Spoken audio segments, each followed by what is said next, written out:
ঠাকুর কেশবকে বলিতেছেন, তুমি প্রকৃতি দেখে শিষ্য করো না, তাই এই রূপ ভেঙে ভেঙে যায়। মানুষগুলি দেখতে সব একরকম, কিন্তু ভিন্ন প্রকৃতি।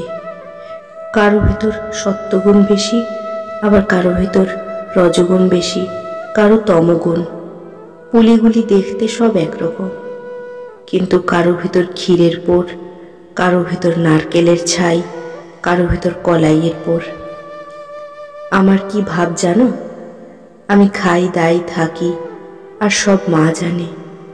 আমার 3 কথাতে গায়ে কাঁটা বেঁধে, গুরু, কর্তা আর বাবা। গুরু এক সচ্চিদানন্দ, তিনিই শিক্ষা দেবেন।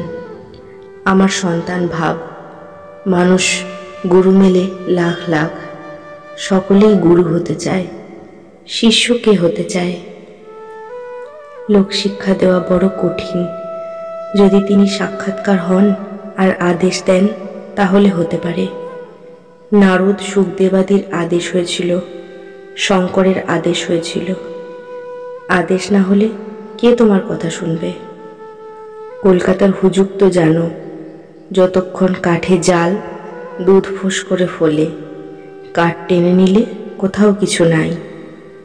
কলকাতার লোক হুজুগে, এই এখানটায় কুয়া খুঁড়ছে, বলে জল নাই, সেখানে পাথর হলো তো ছেড়ে দিলে।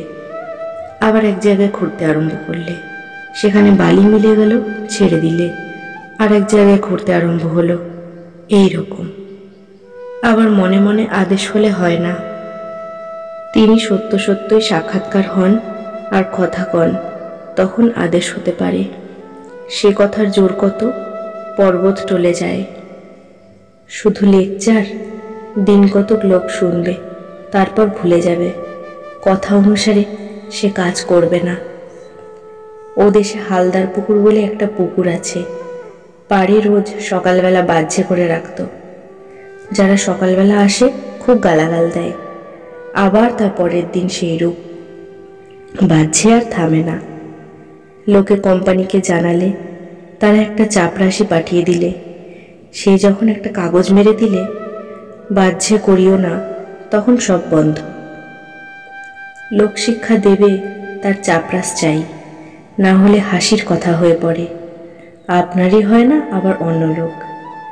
কানা কানাকে পথ দেখিয়ে যাচ্ছে, হিতে বিপরীত। ভগবান লাভ হলে অন্তর্দৃষ্টি হয়, কার কি রোগ বোঝা যায়, উপদেশ দেওয়া যায়। আদেশ না থাকলে আমি লোক শিক্ষা দিচ্ছি, এই অহংকার হয়। অহংকার হয় অজ্ঞানে। অজ্ঞানে বোধ হয় আমিই কর্তা, ঈশ্বর কর্তা, ঈশ্বরই সব করছেন, আমি কিছু করছি না। এ বোধ হলে সে জীবন মুক্ত। আমি কর্তা, আমি কর্তা, এই বোধ থেকেই যত দুঃখ অশান্তি।